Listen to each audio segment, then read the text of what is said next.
Bueno, buenas tardes a todos. Hoy nos reúne el Día de la Escritura y Cultura Eslava, que se celebra, ustedes saben, el 24 de mayo. Por eso queríamos hacer este encuentro con Omar Lobos a las vísperas de este día. Eh, También es el Día de los Santos Cirilo y Metodio, que ustedes ven, creadores del alfabeto cirílico, iluminadores también de los eslavos. La Iglesia ortodoxa los llama Ravna Apóstelne, los apóstoles o igual que apóstoles. Con el mismo nombre, ¿quiénes son Ravna Apóstelne? Se suele llamar a ciertos santos como Santo Constantino, Elena, Santa Olga de Rus, que mencionamos la clase pasada, bueno, en la charla de Omar, quien acercó también la primera Rus al cristianismo. Y también la comunidad eslava, como la comunidad lingüística y cultural más grande, ustedes saben, de los pueblos del mundo, son más de 350 millones, se distingue por tres grupos de eslavos: eslavos occidentales, eslavos del sur y los eslavos orientales.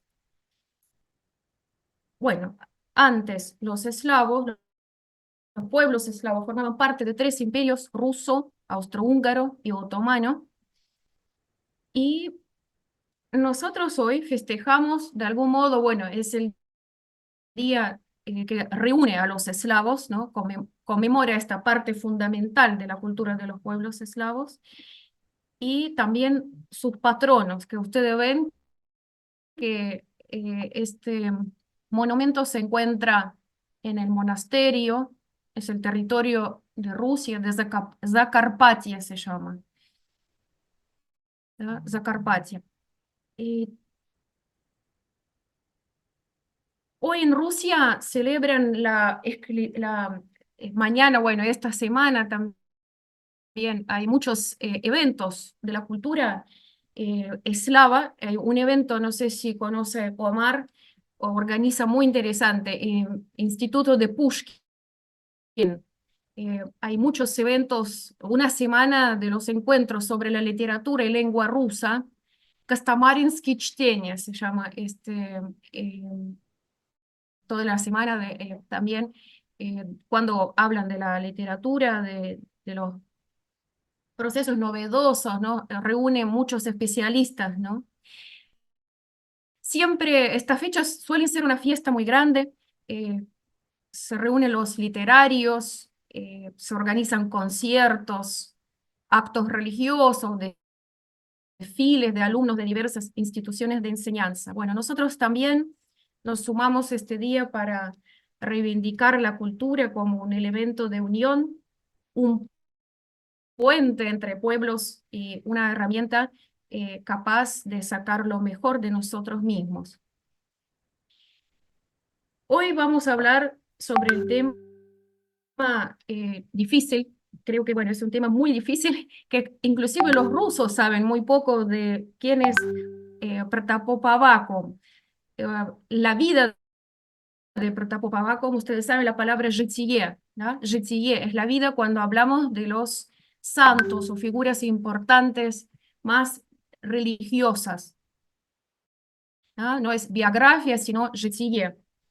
Y Protopopavaco se puede decir que es el jefe del cisma de los viejos creyentes, Raskol. Y esto fue hace cuántos siglos. Y seguimos viviendo en Raskol, inclusive en la Iglesia Ortodoxa Rusa en Argentina. Ustedes saben que es un tema más presente, el tema de Raskol. Es otro tema, pero ¿por qué digo esto? Que Raskol está presente, ¿no? A pesar de que pasaron bastantes siglos. La vida de Protopopavaco creo que es no solo por el idioma, que es un desafío para Omar para traducir lo que él hizo, realmente un trabajo que pocos pudieron hacer. Ha traducido Omar Lobos la vida del Protopope Abacum al español, la obra complejísima para el entendimiento, ¿no? Aún para los nativos, la obra de un escritor, porque Protopop Abacum también era el escritor fecundo, muy fecundo porque nos dejó más de 70 de composiciones de carácter religioso, un escritor que también en su época rehuyó de las formas literarias en su tiempo. Y Omar tuvo que sí, afrontar muchos, ¿no? Muchos temas. El contexto religioso de la época, que es súper complejo. También la persona de Protopop Abacum, donde él desahoga, ¿no? De algún modo en su vida. Y el idioma desahogo, donde se revela el alma rusa, es súper difícil la tarea para un traductor, transmitir el carácter de esta obra, ¿no? Y además hablamos del siglo XVII. Todo esto, bueno, tuvo que superar Omar en este camino de la traducción y hoy nos va a contar de la vida de Protopopova, con qué rol él jugó para el pueblo ruso, qué nos dejó, qué legado cultural e histórico nos dejó. Les quería mostrar también, seguro que ustedes vieron las pinturas de Surikov. Surikov, el pintor ruso, ahora les muestro. Denme un segundo, gente, estoy agregando gente que está en espera. Miren, por favor. Boярыня Морозова. ¿No? Acá se ve. Bueno, es otro episodio, ¿no? Donde también se menciona la historia de Protopopova con Surikov. También, qué historia. Lo que la pintura Boярыня Морозова es la obra más famosa de Vasily Surikov. Es un lienzo a gran escala que fue creado en el siglo XIX y el cisma de la iglesia del siglo XVII se convirtió en el tema de la obra. Imagínense que el artista más de 3 años estuvo recopilando material histórico, buscó el prototipo de personaje principal, pintó bocetos para la futura obra maestra. En general es un trabajo titánico que hizo Surikov, que ascendió hasta 7 años. Y hace 300 años, ustedes ven la mujer encadenada, era pariente del propio zar Alexei, zar Alexei, la mujer noble, más rica de Rusia en su tiempo, la noble educada, ilustrada, Feodosia Morozova. El terrible destino, ¿sí? Se apoderó de su fiel hermana también, Yevdokia Urusova. Y estas mujeres luchaban también la fe pura, la fe sin cambios, las reformas de la iglesia del patriarca Nikon, seguro que Omar va a hablar sobre eso. No, no querían cambios, el pueblo no quería cambios. Y también la gente de la nobleza, algunos eh, luchaban y dejaban su vida eh, contra, ¿no? contra estos cambios. No querían cambiar los libros eclesiásticos, religiosos, litúrgicos. En general fueron objetos de grandes ediciones y cambios. Y las personas que no aceptaron la violencia, la falta de derechos por parte de las autoridades, entraron en una lucha, oposición con la élite y los residentes de Moscú, representados en la imagen, salieron corriendo a la calle para ver a esta noble mujer caída en esta desgracia, quien junto con su hermana fue llevada al final a prisión y sometida a las torturas más severas. El pueblo llamó a la mártir que padeció y murió por los fieles, y justo el patriarca el protopopo Abacum, un viejo creyente, se mantuvo completamente fiel a la vieja fe y fue apoyado espiritualmente y aún económicamente por esta mujer. Los campesinos más leales fueron también quemados vivos. El único hijo nativo murió, toda la colosal propiedad de la mujer noble, la mártir, fue transferida al tesoro. Pero para la gente esta persona se convirtió en un modelo de coraje, resistencia, devoción a la fe y a la gente, su inflexibilidad. Eh, Su hermana también muere en la misma prisión de tierra. Bueno, así, la historia triste. La historia de Protopop Abacum también, ¿no?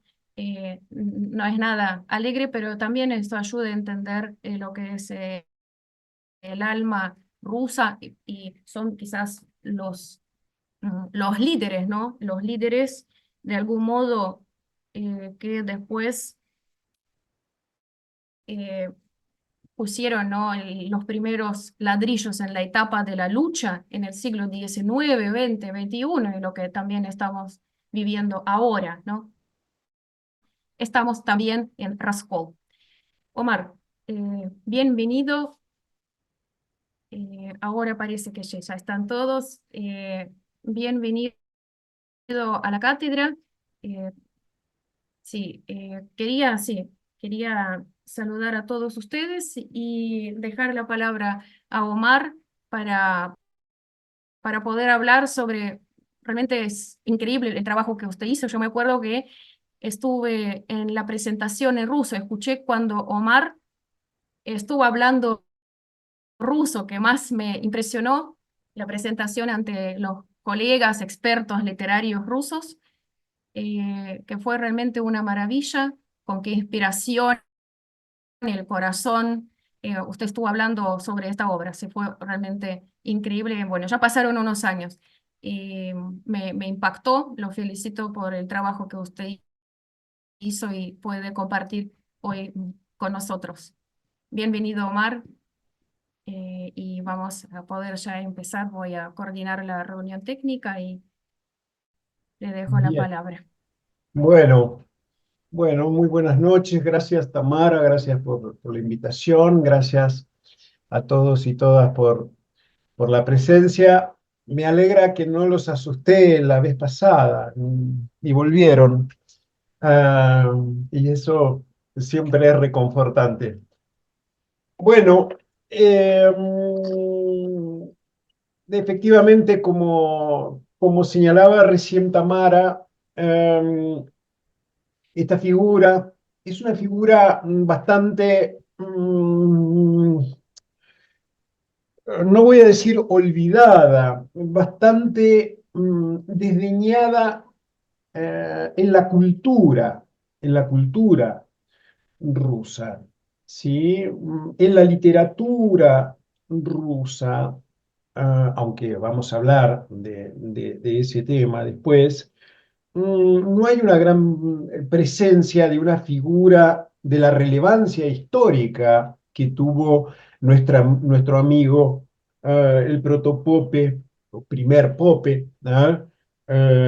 Abacum, ¿sí? Uno de los grandes protagonistas de, como decía Tamara, el cisma, ¿ah? De la Iglesia Ortodoxa rusa en la segunda mitad del siglo 17. Bien, tenemos que mm, remontarnos a hacer un breve repaso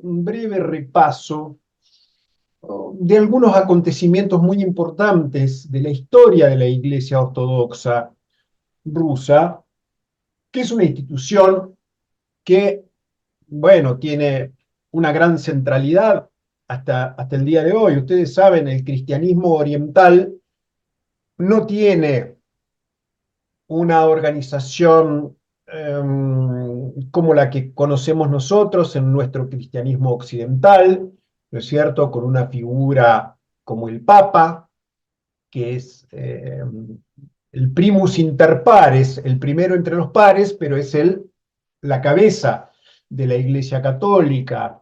El el cristianismo ortodoxo funciona de otra manera. Las autoridades más altas son los patriarcas, ¿sí?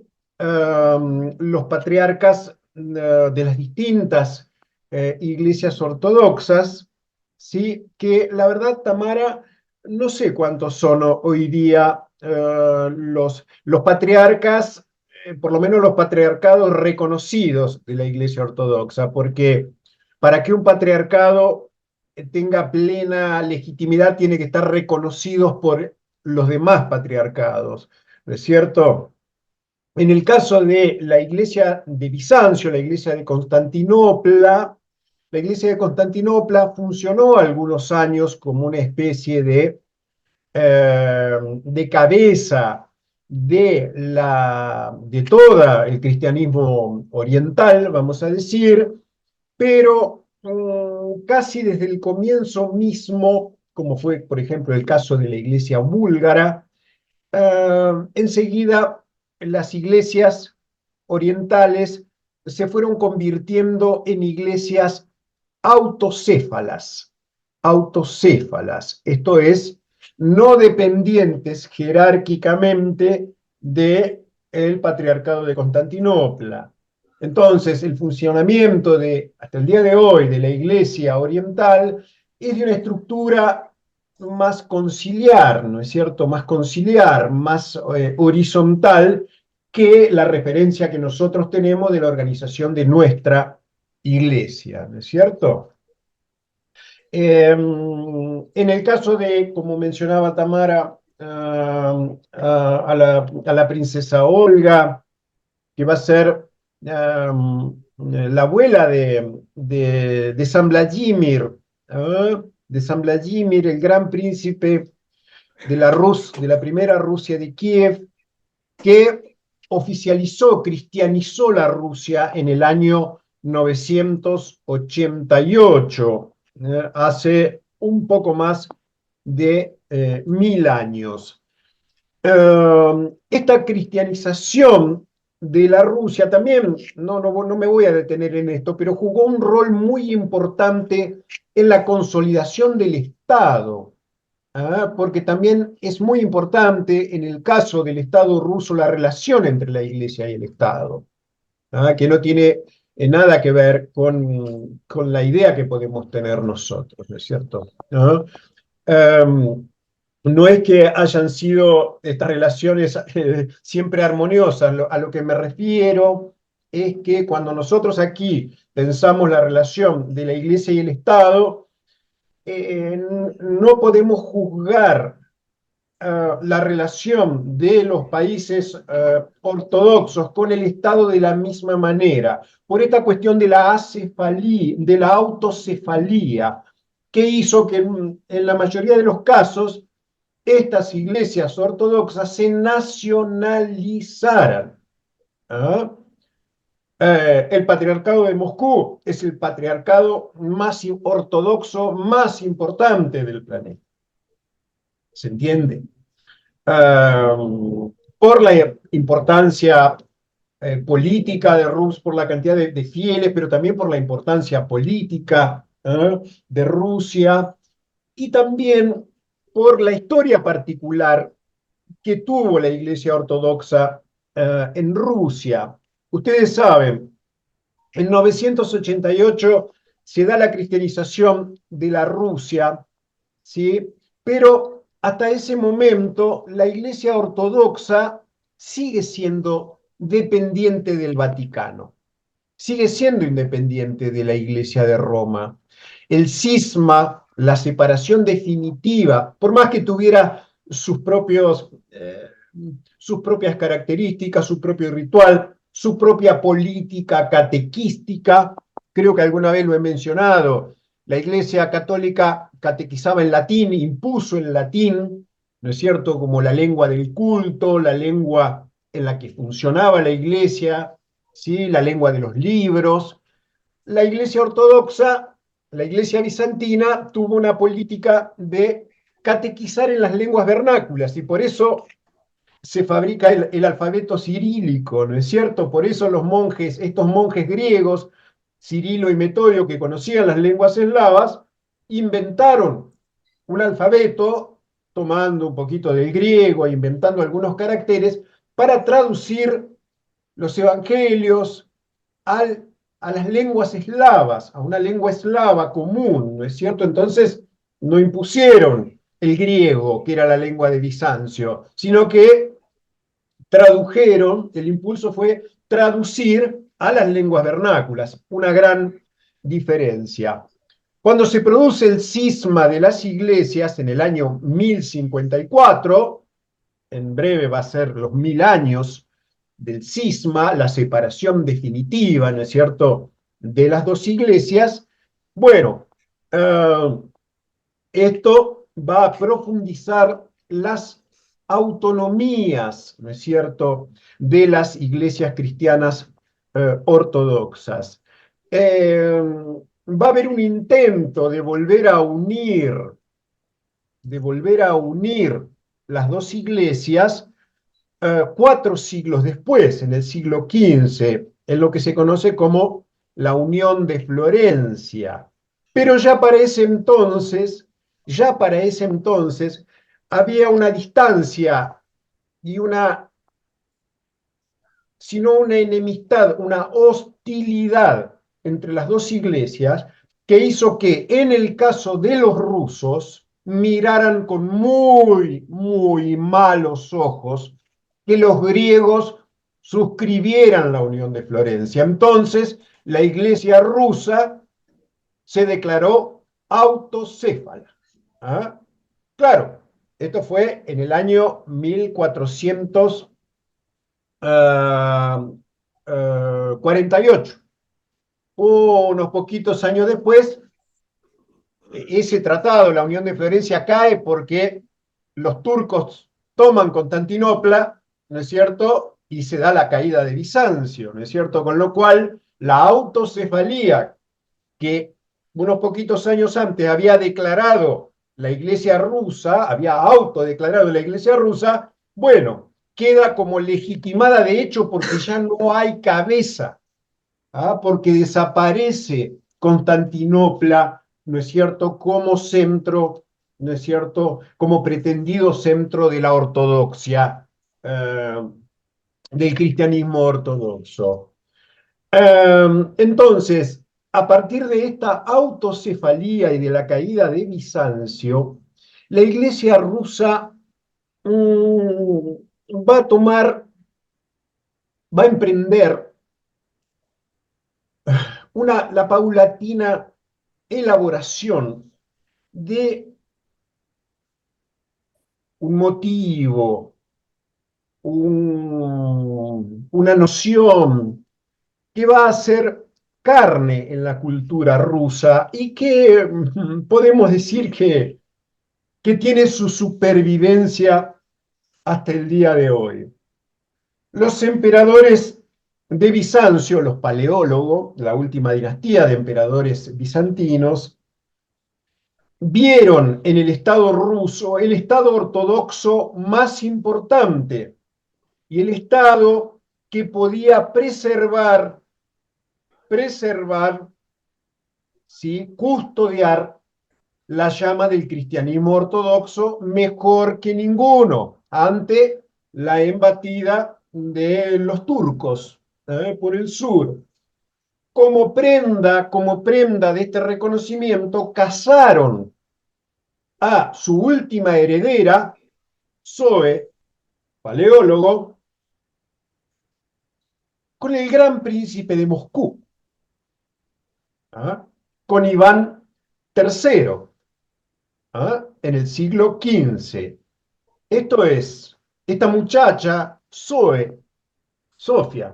paleólogo, ¿sí?, fue de algún modo la prenda de esta transferencia, de la custodia de la llama de la ortodoxia a Moscú. Van a ser y se va a elaborar el mito de Moscú, la tercera Roma. ¿Mm?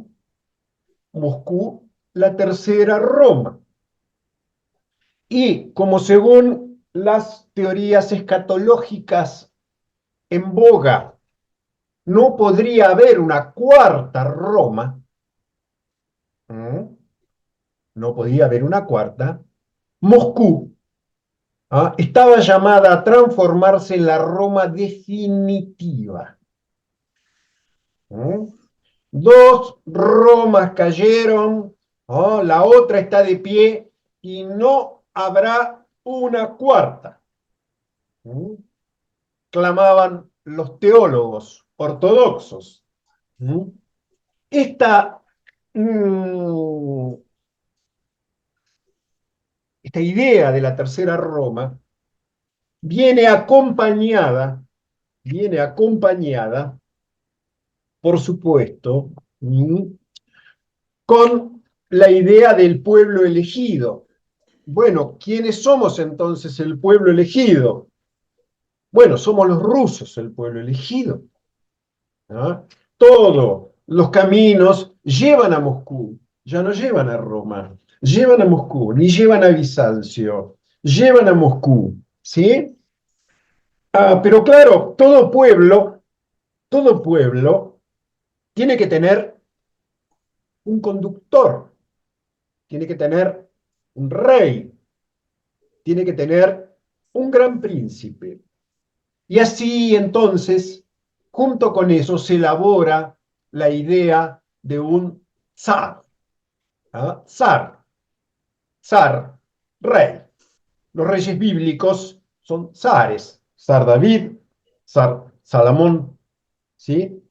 De manera que los grandes príncipes de Moscú, a partir de Iván IV, el nieto de Zoe Paleólogo e Iván III, Iván el Terrible, va a ser el primer zar de toda la Rusia a partir de 1547, va a ser el unificador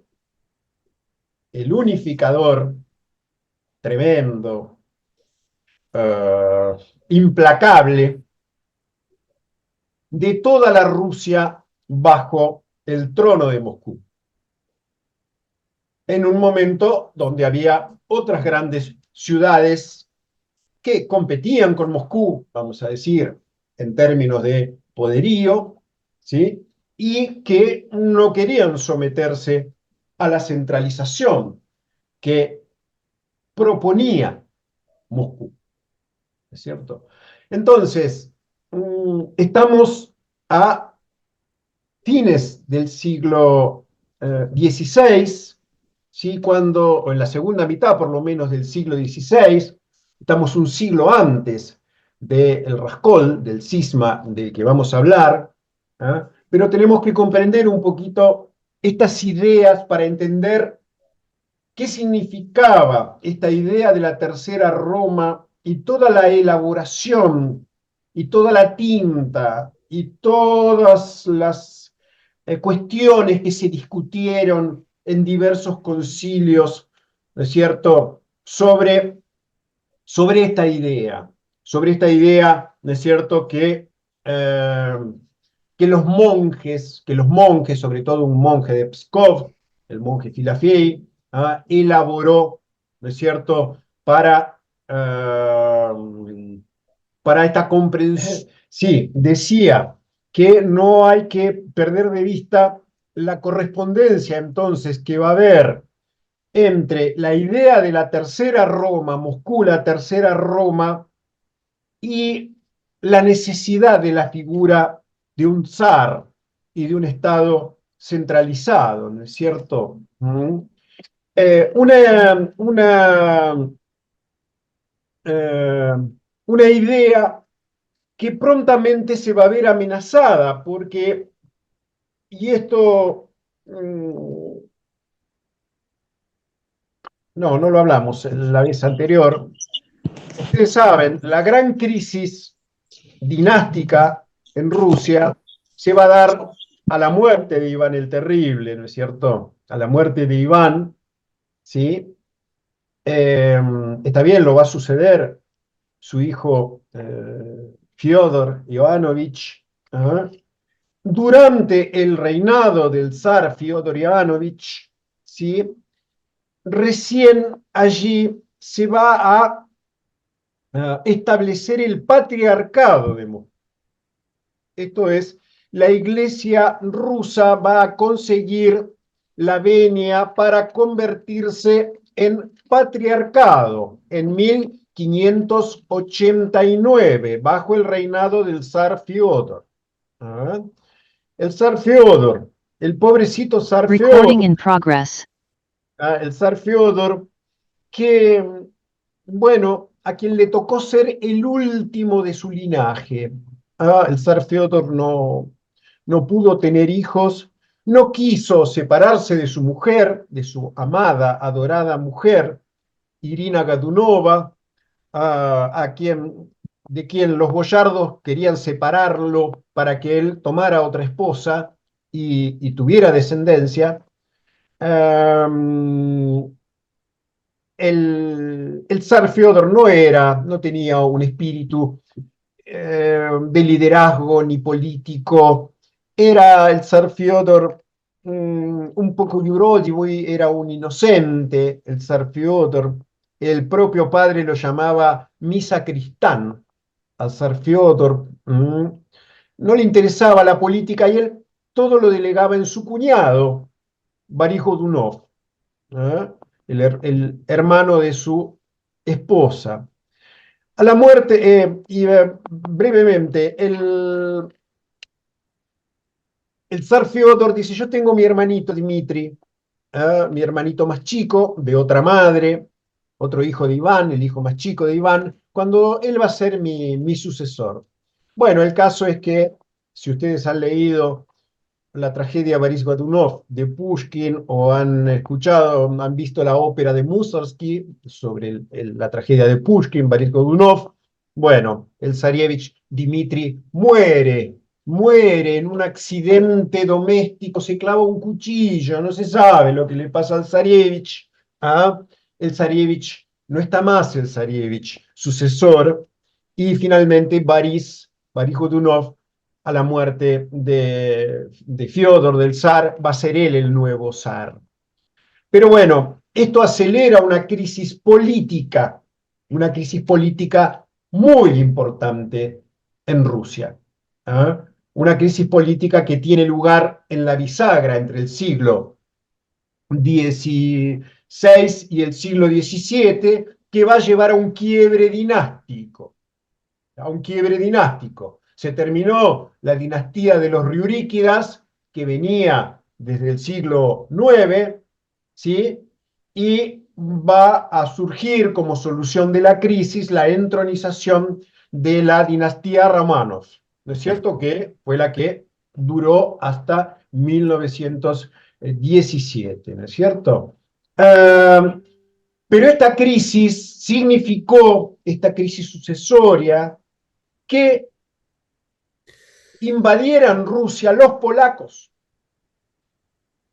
junto con los jesuitas y los ejércitos papales, para tratar de someter a Rusia al catolicismo. Por supuesto que los móviles eran otros, eran móviles de poder, pero entre ellos, ¿sí? Si Occidente conquistaba el trono de Rusia, bueno, adiós a la ortodoxia, iban a someterla a la órbita del papado.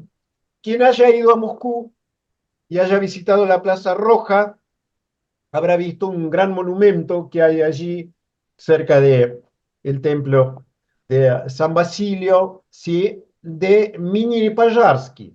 Minin y Pajarsky, ¿sí? Dos héroes que simbolizan la unión de los distintos estamentos, porque Minin y Pajarsky eran respectivamente amo y siervo. Y lucharon juntos por la liberación de Rusia, ¿sí?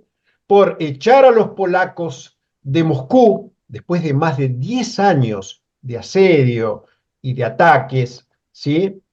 Y, y luego se rebautizaron cada uno con el nombre del otro, ¿sí? Minin y Payarsky. Muy bien, entonces, esta idea de la Moscú Tercera Roma, de ser el centro elegido de la ortodoxia, y no solo de la ortodoxia, de la cristiandad, el centro de toda la cristiandad, va a sufrir una durísima, durísima prueba, ¿no es cierto?, con esta gran crisis, con estos años que se llamaron los años de la smuta, ¿ah? Los tiempos de los disturbios, los tiempos revueltos, la smuta, ¿no? De la que van a salir con esta nueva dinastía. Pero este siglo que se inicia, el siglo XVII, va a ser un siglo donde se va a acusar el impacto que ha tenido la invasión de Occidente, ¿no es cierto?, sobre la tierra rusa. ¿Mm? Eh, la crisis, ¿sí?, de este cambio sucesorio y la necesidad que poco a poco se va a sentir en la tierra rusa de una, uh, no quiero decir la palabra modernización, pero sí de forzosamente ponerse en cierta sintonía con Europa, con el resto del mundo, se va a hacer sentir, ¿no es cierto? El primer zar Romanov, Mikhail Fyodorovich Romanov, ¿sí? Es un niño, Mikhail Fyodorovich, cuando lo entronizan, ¿sí? Mientras están los polacos dando vuelta en plena guerra, ¿sí? Entronizan a este niño, ¿sí?, como zar, a este joven. El zar Mikhail Fyodorovich va a ser el abuelo del gran reformador de Rusia al final del siglo. Va a ser el abuelo del zar Pedro el Grande. El gran reformador, el gran europeizador, ¿ah?, de Rusia, aquel que dijo, no podemos seguir así, nos asedian por todos lados, no estamos atrasados técnicamente, los suecos campean en el mar, Báltico, los turcos por el Mar Negro, y nosotros somos un país que está metido hacia adentro, intrauterino. Y por eso el zar Pedro dice, no, no, no, Moscú no puede ser más el centro, tenemos que mudar, construir una ciudad sobre el mar, crear una gran flota y salir a enfrentar a nuestros enemigos. Ahora bien, todas estas reformas europeístas, San Petersburgo, ahí como símbolo tremendo de esa reforma y de esa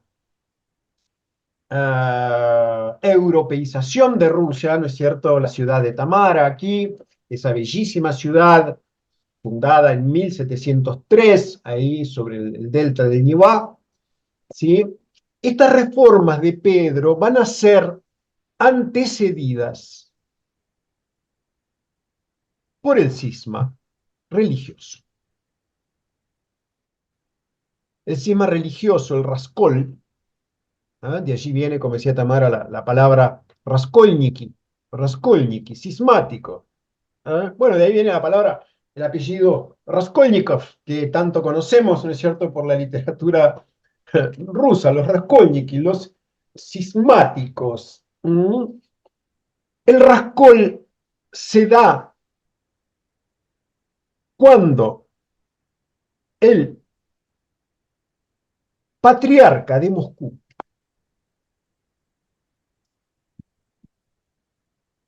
quiere no modernizar, quiere actualizar con propósitos siempre discutibles, poner a tono la iglesia ortodoxa rusa con el resto de las iglesias ortodoxas.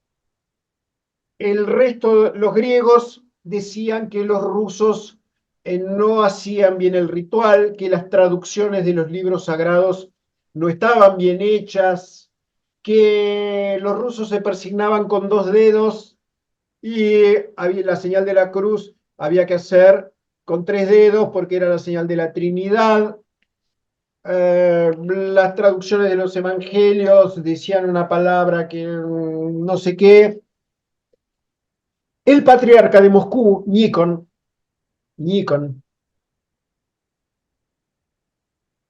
decide que hay que escuchar a los griegos y que hay que actualizar el ritual y los textos, como en el resto de las iglesias ortodoxas, pero todos tenían los textos actualizados conforme los tenían los griegos.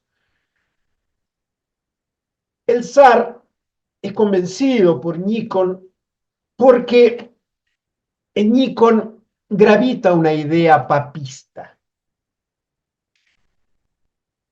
de que el patriarca de Moscú pueda ser una especie de papa romano. Es una idea imperialista, sobre el resto de las iglesias. Al zar Alexei lo convence Nikon, y tanto lo convence Nikon que se hace atribuir a sí mismo, en un intento de parangonarse con el zar, la dignidad de Великий Государь, nombre con el que solo se llamaba al zar, gran soberano, Великий Государь. Dice, bueno, dice Nikon, al fin y al cabo, yo también soy un Великий Государь, yo también, ¿ah? Estamos en un pie de igualdad. Bueno, finalmente el zar Alexei Mikhailovich le concede, le da mucho poder a Nikon. Le da mucho poder. Nikon, hay quien compara a Nikon con Stalin. Porque Nikon era un monje de Mordovia con muy poca instrucción, que de modo, solo por su carisma, dicen, conquistó, ¿sí?, las alturas de poder que pudo conquistar. ¿Ah? El patriarca Nikon invita a los griegos a Moscú y emprende estas reformas que van a ser terriblemente resistidas, porque se estaba tocando la lengua sagrada, se estaban tocando los viejos rituales por los cuales había funcionado el cristianismo ortodoxo en la tierra rusa. Cuando acusan a los viejos creyentes de cismáticos, los viejos creyentes que dicen que nuestros santos también eran cismáticos porque se persignaban con dos dedos, porque reverenciaban las escrituras que nosotros reverenciamos y que no vamos a entregar, porque reverenciaban la lengua rusa que nosotros hablamos y que no vamos a entregar. ¿Ah? Esto es, la pelea es por la fe de los padres. Defender la fe de los padres. Raskolnikov, cuando se decide a emprender, ¿no es cierto?, su plan, ¿sí?, él antes ha escrito un artículo, él estudiaba abogacía, Raskolnikov, y en su escrito dice, bueno, para escribir, el que quiere escribir una nueva ley, forzosamente tiene que pasar por encima de la ley de los padres, pisotear la ley del padre para escribir una nueva ley, si no, no la escribís nunca. ¿No? Digo esto porque Dostoyevsky, el tema del Raskol en Dostoyevsky es un tema siempre candente, la ley de los padres. Y el nihilismo como transgresión de la ley de los padres. Un pensador ruso, Vasily Zinkovsky, dice que el nihilismo del siglo XIX viene del cisma cuando los viejos creyentes, el pueblo ruso, sintió que la iglesia y el zar los traicionaban. Y por eso huyeron a los bosques, se fueron, huyeron lejos de los centros, ¿no? Y siguieron funcionando, como decía Tamara, hasta el día de hoy, desgajados de la iglesia oficial. ¿No? En este intento de las reformas es donde aparece este otro sacerdote, Abacum, un sacerdote de un origen tremendamente humilde, Nizhny Novgorod, ¿ah? En Grigorovo, cerca de Nizhny Novgorod, que es la patria, en el Volga, ¿ah? La patria de Abacum. Una familia empobrecida, el padre muere, alcohólico, él entra en la iglesia, es alguien muy dotado, es alguien muy leído, a diferencia del patriarca Nikon. Como dicen por allí, los líderes del cisma, los que se oponían al patriarca, eran gente mucho más ilustre, eran gente muy leída. O sea, eran gente que conocían todos los recovecos teológicos, todas las discusiones teológico-filosóficas que había habido en torno a la idea de la Tercera Roma, los libros sagrados, que se sabían de memoria las Sagradas Escrituras. O sea, ¿no? Abacum va a llegar a Moscú siendo ya, a sus 30 años de edad, siendo ya una persona muy reconocida dentro de la jerarquía eclesiástica, siendo ya primer pope, y se va a convertir en confesor del zar. O sea, es alguien de plena confianza del zar Alexei Mikhailovich. ¿Mm? O sea que el zar va a tener de un lado a Nikon, el patriarca, que de algún modo le disputa su jerarquía. ¿Quién está por encima? Si ustedes han leído Los Hermanos Karamazov, ¿sí? ¿Cómo empieza todo? En la celda de los monjes, en el monasterio, la discusión, la iglesia arriba o el Estado arriba, o cómo tiene que ser la cuestión de la iglesia y el Estado. Bueno, los monjes están discutiendo allí estas cuestiones que tuvieron, estas discusiones que tuvieron lugar durante el cisma. Y que fueron el preámbulo tremendo a lo que va a venir con Pedro el Grande. ¿Qué va a hacer con la iglesia? ¿Qué va a hacer con el patriarca? Lo va a suplantar por una oficina burocrática, el Santo Sínodo. No hay más patriarca. Hay un Santo Sínodo que es una oficina que se ocupa de los asuntos eclesiásticos y del culto. Y la aventura del patriarcado de Moscú va a tener que esperar hasta 1917. ¿En qué fecha? Va a tener va a reanudar su actividad, el patriarcado de Moscú. Bueno, va a reanudar, es una manera de decir, va a ser restablecido el patriarcado de Moscú.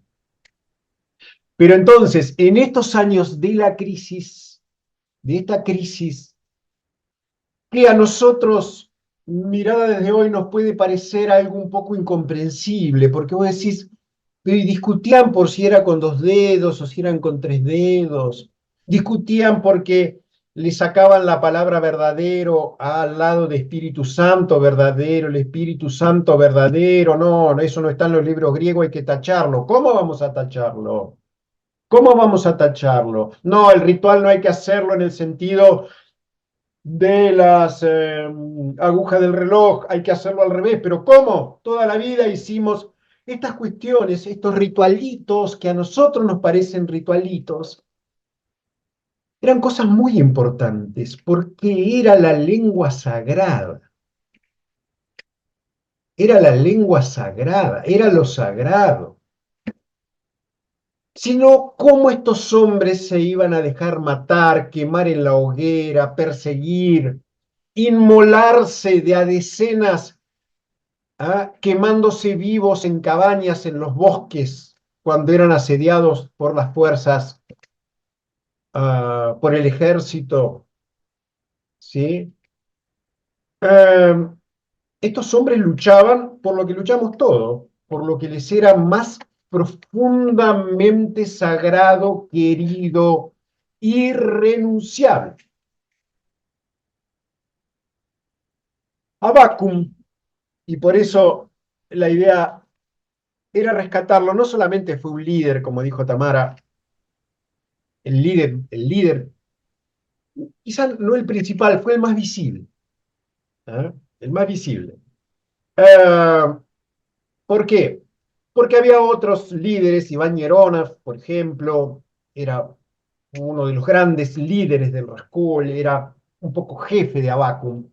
Pero claro, no nos legaron ellos, como nos legó Abacum, testimonios tan flamígeros, testimonios escritos, que la verdad es un milagro que hayan llegado hasta nosotros. Bueno, en Petersburgo el año pasado me decían, no, no, no, no es un milagro, porque a pesar de las persecuciones que sufrió Abacum, a pesar de que pasó los 14 últimos años de su vida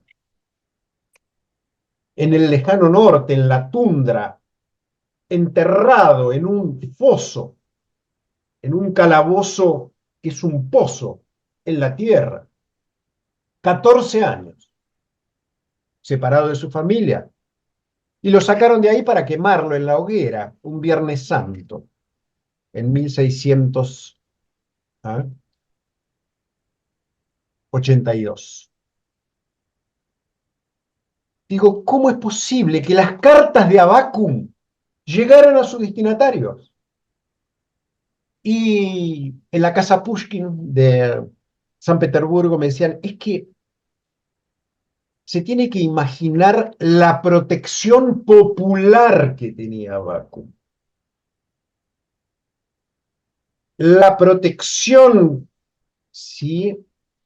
Y la veneración que tenía en el pueblo y la influencia que tenía en el pueblo un hombre como Abacum, ¿sí? Para que sus obras fueran preservadas y llevadas a destino. Yo no me imaginaba en qué escribía Abacum, hasta que en la casa Pushkin, en la sección de documentos antiguos, me honraron con la muestra de algunos monumentos. La literatura rusa antigua, entre ellos uno de los manuscritos autógrafos de Abacum, y yo veo un cuadernito precioso y sano para sus 400 años, para sus casi 400 años de existencia. Y, y primorosamente escrito y con ilustraciones. Y claro, solamente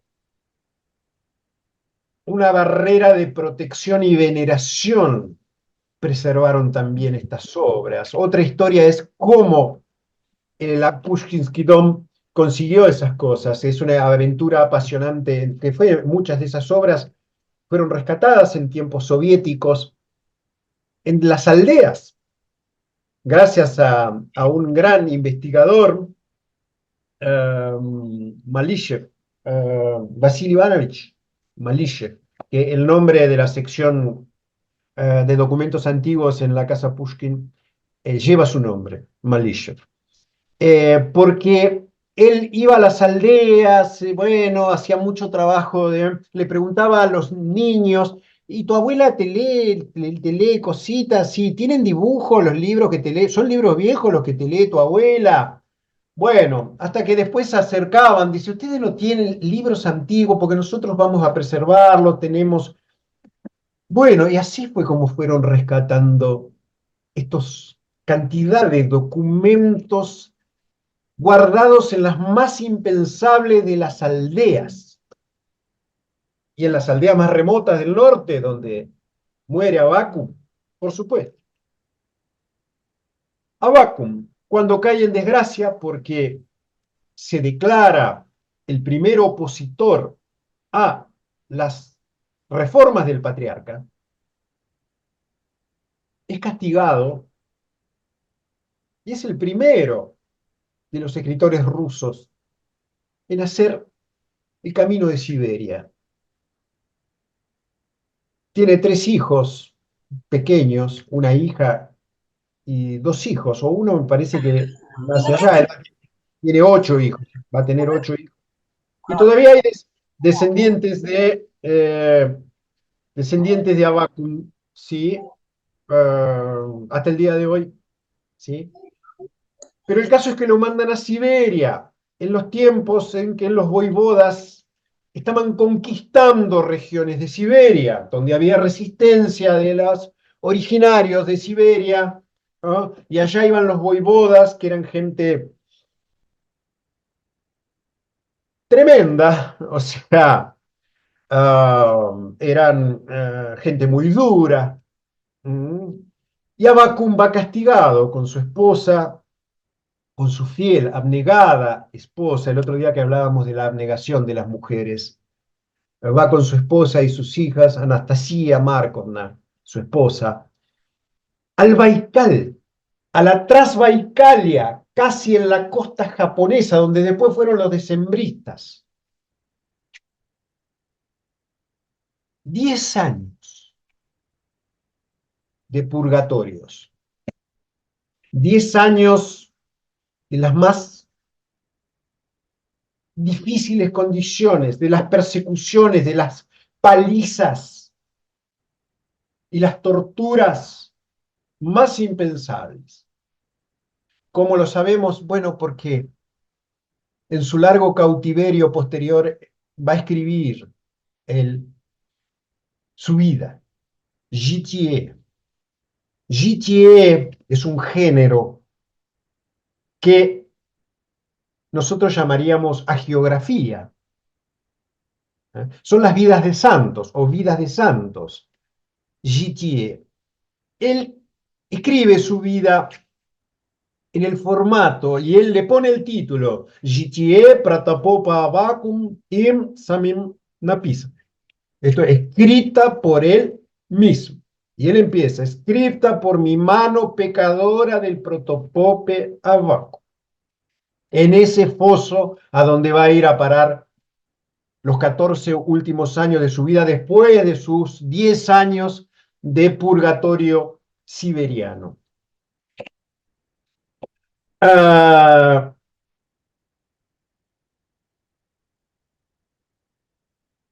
es el primero en hollar ese camino, que después van a ser los decembristas, y después van a ser la literatura rusa en pleno, va a ser ese camino, en pleno, ¿sí? La va a ser Radishev, Alexander Radishev, en los años de Catalina, ¿sí? Por, digamos, escribir un libro sedicioso, como es El viaje de Petersburgo a Moscú, donde denuncia el abuso de los señores, las condiciones terribles de la servidumbre. Bueno, al pobre Radishev, Catalina lo manda a Siberia. Catalina o Pablo, no me acuerdo ahora. Tengo en la cabeza que es Catalina, pero la verdad me entra alguna duda. Pero bueno, Radishev, ¿sí? Bueno, después van a ir los decembristas, después le va a tocar a Dostoyevsky, después le va a tocar a Chernyshevsky. Y en los años soviéticos, a todo el mundo. El que no conoció Siberia, no. El que no estuvo en un gulag no es un gran escritor, digamos, lo digo un poquito en broma y no se debería bromear con estas cosas, pero quiero decir, eh, allí fueron a parar directa o indirectamente, si no los padres, los hijos, como fue en el caso que mencionábamos el otro día de la hija de Tsvetaeva, del hijo de Platónov. del propio Mandelstam, el camino de Siberia, lo que yo llamo el camino de los tormentos, la marcha por los tormentos, o como dice Abacum, ah, seguir el ejemplo del Cristo. Es el Vía Crucis, es el camino de la cruz. Y si vos sos un seguidor de Cristo, hay una frase en Corintios, el que se piensa estar firme, mire, no caiga, dice Pablo en Corintios, y Abacum repite esa frase en su Jitié, en su vida. Los escritores rusos del siglo XIX, desde que Pushkin dijo en su poema El Profeta, escrito allí en los tiempos de la Revolución Decembrista, levántate, profeta, ve y entiende, y cólmete mi voluntad, y recorriendo mar y tierra los pechos con tu verbo enciende. Y refuerza el mandato misional de las letras rusas. Sos un escritor, tenés una misión. El que se piensa estar firme, mire, no caiga. A todos les aplica Corintios. Y eso lo dejó escrito Abacum, ¿ah?, en su vida. ¿Sí? Ah, un filósofo estudioso ruso, Nikolai Berdyaev, dice, Pushkin le había abierto caminos tan claros a la literatura rusa, caminos de alegría, de libertad creadora, pero no. La literatura que siguió a Pushkin eligió toda ella irrenunciablemente la vía de la aflicción. Esa es la nota que suena en toda la literatura rusa.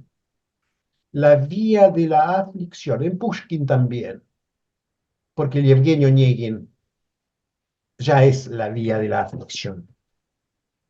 Y todo esto, las bases de todo esto la puso mi querido Protopope Abacum. Tamara les mostraba esa obra que yo creo que es la obra más impresionante de la Galería Tritiakov, de Vasily Surikov, la Bayariña Morozova, la Boyarda Morozova, era una hija espiritual de Abacum. Y hay muchas cartas conservadas entre Abacum, ya en cautiverio, y Feodosia Prakopievna Morozova y su hermana, Evdokia Urusova, también en prisión. Y las cartas llegaban. Y las cartas llegaban porque había oficiosos, seguidores que hacían llegar en secreto esas cartas y que después esas cartas no las encontraran y no las destruyeran, porque es un milagro que todos esos documentos hayan llegado hasta nosotros en las condiciones en que vivieron estos hombres y mujeres en este periodo de gran crisis de la cultura rusa, de la iglesia rusa y del Estado ruso, que va a desembocar en las reformas de Pedro el Grande y en lo que llamaríamos la Rusia moderna, ¿cierto? Es como el, la agonía de la vieja Rusia. ¿Mm? Modest Mussorgsky, a quien mencionaba hace un rato por su ópera Boris Godunov, dejó otra obra extraordinaria, para mí, que me gusta más que Boris Godunov, Havanshina, que tiene que ver con los tiempos del Raskol, con la crisis del Raskol. Y allí están los viejos creyentes, ¿sí?, donde participan, digamos, como era el caso de la Boyarda Morozova, gentes de los más altos estamentos rusos, hasta la gente humilde del pueblo, en el cuadro de Surikov, que dicho sea de paso, Surikov es el abuelo el abuelo de Nikita Mikhalkov. ¿Ah? La mamá de Mikhalkov, Surikova, ¿sí? Y de Sergei Sergun Konchalovsky, ¿sí? Así que nuestros talentosísimos directores de cine, bueno, tenían un abuelo extraordinario, pintor de motivos históricos. Y Surikov pinta a la boyarda encadenada en el trineo cuando la llevan por el medio de Moscú y pinta del otro lado a un inocente repitiendo solidariamente la señal con los dos dedos, la resistir con los dos dedos. Les cortaban los dedos, les cortaban las manos, les cortaban la lengua. Eran los castigos para la herejía. Hace unos poquitos años, yo no sé, Tamara, si usted lo vio, realizaron una serie, Nikolai Dostal, un director de cine, una serie extraordinaria, El Cisma, Raskol, en 10 capítulos. No, 20 capítulos. Una cosa extraordinaria. Si Tamara, si me permites, voy a compartir un momentito. Es el tráiler de esa serie para ambientar un poquito la época de la que estamos hablando. Sí, ahora puede... Вы меня по углам еретиком зовете. Книги новые ввел, обряды поменял. По возвращении нашу единую вселенскую православную семью. Вы меня по углам еретиком зовете. Книги новые ввел, обряды поменял. По возвращению нашу единую вселенскую православную семью.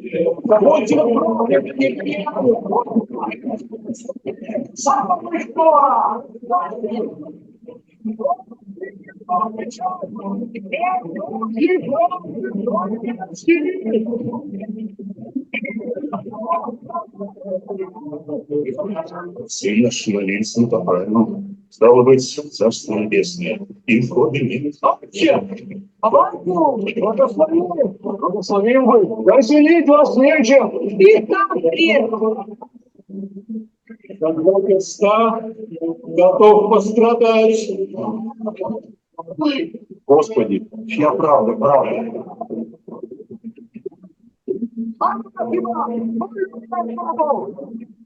Публикам сошлет жгут. Голодом себе молит до смерти в огонь идут. Не истребится раскол, который жив русский человек. Быть такому раздору до скончания века до страшного суда. История страны, история церкви, история Русского. Телекоммуникаторы представляют фильм «Фреска». За российскую премьеру.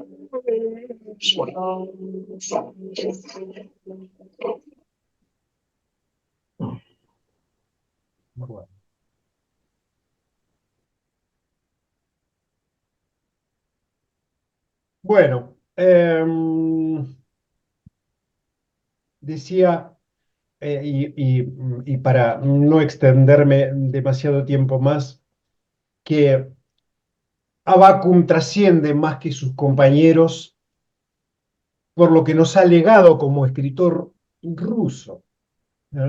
Su Jitye, su vida, es considerado uno de los más grandes monumentos de la literatura rusa antigua. Y fue tremendamente valorada esta obra durante la literatura rusa moderna. Los escritores del siglo XIX, cuando descubrieron las memorias de Avvakum, dijeron: caramba, en la amortecida literatura uniformada por el eslavo eclesiástico, la lengua docta, el latín ruso, ¿sí? De golpe aparece un destello de luz, aparecen las flamígeras memorias de un rebelde, Buntar, el frenético protopope Abacum, que al comienzo de su vida dice: yo no voy a escribir en la docta lengua de los libros, yo voy a escribir en mi natural lengua rusa, porque amo la lengua que me es natural. Y como él es un mujik, elige escribir en su lengua de mujik. Por eso son tremendamente vívidos los contrastes, porque él, por supuesto, que cita en eslavo docto todos los versículos bíblicos, o cuando enseña, cuando predica, él se desliza hacia formas más elevadas de la lengua.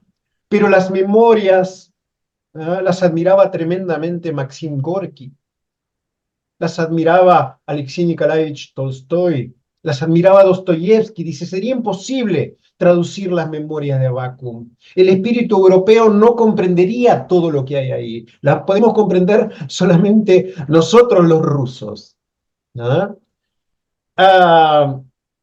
Como Abacum no conoce de eufemismo, a él lo pierde de alguna manera. Lo que decide su suerte, su muerte, ¿ah? Son las epístolas, sobre todo la última epístola que él le manda al jovencito zar, hijo del zar Alexei, ya muerto, donde injuria a la casa gobernante, o deciden que injuria a la casa gobernante porque dice que el zar Alexei Mikhailovich está sentado en el infierno entre brea ardiente por haber consentido la herejía en la iglesia. Esto decide la suerte de Abacum y lo van a quemar, ¿sí? Un Viernes Santo de 1682, cuando él tenía 61 años. Lo queman. ¿Ah? Y en el lugar donde fue quemado Abacum se elevan hasta el día de hoy, y presumiblemente en ese campo santo están sus restos, estas cruces con Krishka, que yo había entendido que eran cruces de Raskolniki. Me dijeron que no necesariamente, no sé, Tamara, porque también los he visto en otros cementerios rusos y he preguntado y me dijeron que no necesariamente identifican los techitos, ¿no es cierto?, las cruces de Raskolniki. ¿No? Les quiero mostrar también acá, es un precioso calendario que me regalaron en la casa Pushkin, una paginita de Abacum, no sé si se alcanza a apreciar del cuadernito que yo vi. Sí, se ve. ¿Sí? Acá tenemos una página ilustrada de Abacum, ¿sí? Que también se encuentra en ese cuadernito. Abacum es una figura que realmente necesita ser rescatada, necesita ser puesta en serie con toda la literatura rusa moderna porque es un antecedente insoslayable, ¿no es cierto? Eh, Toda su vivencia, su compromiso con la palabra y con la verdad, con la lengua de la verdad, con la lengua de la verdad.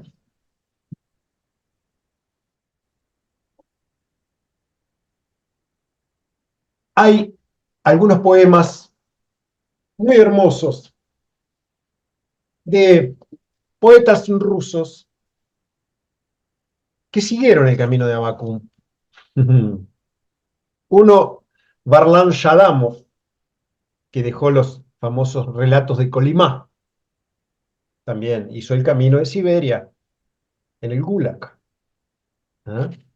Y él tiene un poema, yo les voy a leer unas breves estrofitas. Me encanta el comienzo. ¿Ah? Nie w brevnach, a w riobrach cercav moja.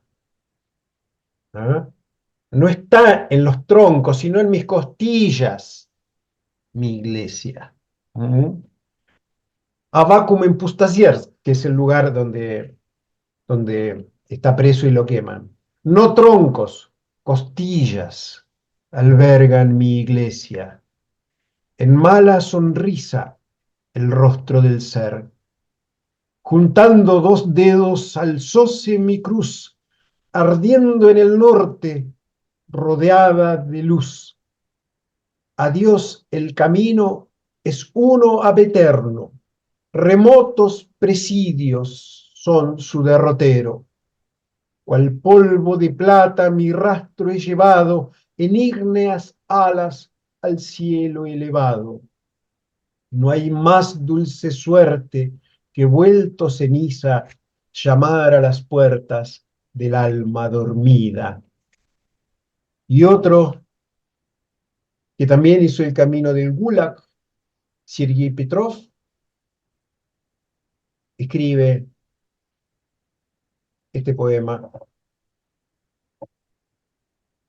que también se llama Avakum en Pustasiersk, ¿ah? Este lugar donde mostraba las cruces. Lo que no inventan, más muerto que vivo, un foso cárcel, pero aún no es el cajón. Hasta la vela humeando arde en un hilo. Se queja el protopope en su rincón. Oh, náusea, vuelta a apartarme de la grey. ¿Y dónde los metieron, desgraciados? Sarucho, hola, conozco de tu ley. Bueno, impera, si te has acostumbrado. Va una Rusia temible por los bosques. El achita mutila dedos, manos. No he de doblarme a la abominación. Atrás, verdugos, de Dios, he aquí el umbral. Se irrita el alma, el humo arde en los ojos, el cuerpo sufre, se afligen las entrañas. Rogarle al zar, Moscú no cree en lágrimas y salpica la pluma negra rabia. Muchas gracias por la atención. Bueno, ahora voy a desmutear para que la gente pueda, si pueden aplaudir a Omar por su brillante conferencia, por favor. Que ahora... Muy bien, muchísimas gracias. Gracias a Gracias, ustedes. Omar. Gracias. Sí. Quedamos con 3 rondas, con pausas, pero llegamos. Es un tema para Bueno, claro. y para Sí, sí. hablar. Estas cruces, eh, Omar, normalmente parece del norte. La tradición de construir las cruces de esta forma proviene del norte de Rusia. Ahí las cruces parecidas en Salavki, de ahí como viene esta tradición. Y tenemos una cruz parecida en Mar del Plata, que también la tradición de Salavki, porque Sí. el eromonje que está ahora en Mar del Plata, en la iglesia ortodoxa rusa, es de ahí. Y construyeron la cruz más grande de América Latina, el Mar del Plata. Así que si usted va a ir ahí un día, va a encontrar la cruz muy parecida como usted había mostrado. Em, sí, y sí, exactamente. El tema así de los caminos por torturas, tormentos. También Alexei Tolstoy, que justo usted estaba hablando. Me acordé de Хождение по мукам, que la obra en Argentina No, Написал вот es muy conocida. Хождение по мукам, claro, tiene un libro, Marcha por los tormentos. Yo vi que también la traducción es El andar por las torturas, por ahí es diferente. Nosotros lo llamaríamos más bien, sí, Marcha por los tormentos, la forma más de la traducción, sí, lo que más, cómo se diría en castellano o cómo se escucha esa figura, esa marcha religiosa, esa especie de vía crucis, camino de la cruz, vía crucis, sí. Sí, andar por los tormentos no suena, Sí, eso vi la traducción. Sí, claro. parece que también una película que se puede recomendar a los alumnos, que está también en castellano, pero yo no vi la traducción del andar, la marcha por los tormentos de Alexei Tolstoy. Es conocido más Lev Tolstoy acá que Alexei Sí. Y Tolstoy. Alexei, está el otro Alexei, el del siglo XIX, Alexei También, Konstantinovich, y el Alexei poeta Nikolai, también. soviético, sí. Ujú. Sí. Omar, ¿quiere, como nos queda ya poco tiempo, mostrar, yo muestro la imagen de el flyer de Pushkin que ustedes están organizando? Quizás podemos invitar a la gente Ah, a bien, bien. participar. Ahora voy a compartir con ustedes. Eh, Sí, sí. si puede comentar dónde esto... Y bueno, esto es un ciclo de como se cumplen los 225 años del nacimiento de Pushkin, ¿sí? Bueno, vamos a hacer con unos compañeros de la Sociedad Dostoyevsky un ciclo de charlas que van a tener un formato presencial. Allí está la dirección, en Casa Alberdi, en Caballito, y también vamos a transmitirlo de modo virtual. Así que luego pasaremos los datos. Esto es un primer anuncio, luego pasaremos la información completa. Van a ser 3 encuentros de 2 horas, ¿sí? Mm, Sobre, bueno, para recorrer un poquito la biografía y la obra de nuestro querido Alexander Sergeyevich. Mm. El sol de la poesía rusa, de la literatura rusa. Así que, bueno, le voy a pasar después toda la información a Tamara para que la vamos les a puedan difundir, llegar a por ustedes supuesto, y bueno, nos va Omar. a encantar si se suman. Ujú. Este es el centro, ¿no? Casa Alberdi, ¿no? Ah, es la sociedad. Casa Alberdi es Caballito, ahí cerca de Primera Junta. Ajá. Ujú. Bien, eso después vamos a difundir para todos los que viven en Capital, para que puedan venir y escuchar. Buenísimo. Bueno, ahí sí estamos. No nos Bien. despedimos, Omar. Vamos a hacer más encuentros. Ahora viene, bueno, mañana es el día de la escritura en lengua eslava y el 6 es el día ya de Pushkin, de la literatura, de todo lo que no es nuestro legado, del gran poeta El Sol, como usted dijo, sí, de la Nаше poesía. все. Наше все родное, да. Sí, sí. Vamos a festejar también y quería hacer también un anuncio que usted ya sabe que salió el libro A la luz de la cocina rusa y vamos a hacer la presentación muy probable el 6 de junio, el 5 de junio en el Palacio Balcarce. Así que todos los que pueden acercarse, queremos relacionar el Día de la Lengua Rusa eh, con la aparición de este libro tan esperado. Eh, bueno, es el libro que escribió una argentina, que también se destaca, ¿no? Que no hay muchos libros escritos sobre la cocina por una argentina, que se casó con un ruso y ella acumulaba todas las recetas durante toda su vida, de la abuela, de su esposo, de su esposa, y así, sí, nació el libro este. Le recomiendo mucho porque son muy lindas ilustraciones, y nuestros alumnos tienen descuento. Y la presentación vamos a hacer en Palacio Balcarce, así que también sigan, por favor, nuestros avisos en las redes sociales, en Instagram, en Facebook. Y vamos a publicar también lo que nos pasó Omar para poder festejar el Día de la Lengua Rusa, que se festeja el 6 de junio. Omar, un placer enorme estar con usted, escucharlo. Muchas Muchas gracias. gracias. Gracias por la atención, como siempre. Y Gracias. bueno, Muchas gracias. hasta que me Gracias, inviten Omar. de nuevo. Hasta que me inviten de nuevo. Lo queremos mucho. Gracias. Chao. Gracias. Muchas Hasta gracias. luego. Спасибо, большое спасибо. Агnes, что? Михаил.